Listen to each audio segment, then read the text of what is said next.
കനത്ത ചൂടിൽ നെൽകർഷകർ പ്രതിസന്ധിയിലാണ്. കനാലിൽ നിന്നും വെള്ളം കിട്ടാത്തതിനെ തുടർന്ന് കൊല്ലം ജില്ലയിൽ തൃക്കോവിൽവട്ടം പഞ്ചായത്തിൽ ഉൾപ്പെട്ട 3 പാടശേഖരങ്ങൾ തട്ടാർക്കോണം, ചെറിയേല, ചെന്താപ്പൂർ എന്നീ പാടശേഖരങ്ങൾ നെൽകൃഷികൾ കതിർ വന്ന 50 ഹെക്ടർ പാടശേഖരങ്ങളാണ് നശിക്കുന്നതെന്ന് നെൽകൃഷി കർഷകർ പറയുന്നു. ഏകദേശം 50 ലക്ഷം രൂപയോളം വരുന്ന വലിയ നഷ്ടമാണ്, ഭീമമായ നഷ്ടമാണ് ഉൽപ്പാദന മേഖലയിൽ ഉണ്ടാകാൻ പോകുന്നത് ആ പഞ്ചായത്ത് തന്നെ. നമ്മള് ഈ കനാലിന്റെ വർക്ക് ചെയ്യുന്ന കോണ്ടാക്ട് അല്ലേ? അതെ അതെ. എന്താണ് പേര്? എന്റെ പേര് ജയമോൻ. ഇതിപ്പോ ഈ കനാലിന്റെ വർക്ക് തുടങ്ങിയിട്ട് എത്ര ദിവസമായി?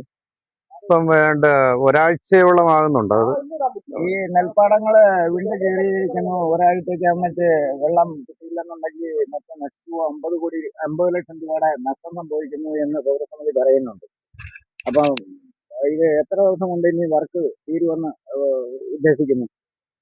നമ്മൾ ഉദ്ദേശിക്കുന്ന 2 ദിവസത്തിനുള്ളിൽ വെള്ളം പൂർണ്ണ രീതിയിൽ വിടാൻ സാധിക്കുമെന്നാണ് വിശ്വസിക്കുന്നത്. കാരണം തുടക്കം മുതൽ തന്നെ തിരുവനന്തപുരത്ത് നിന്ന് പിന്നെ എക്സിക്യൂട്ടീവ് എഞ്ചിനീയർ അങ്ങനെയുള്ള KIPയുടെ മൊത്തം ഉദ്യോഗസ്ഥരും ഇതിനുവേണ്ടി തുടക്കം മുതൽ ഇതിനകത്ത് പ്രവർത്തിച്ചിട്ടുണ്ട്.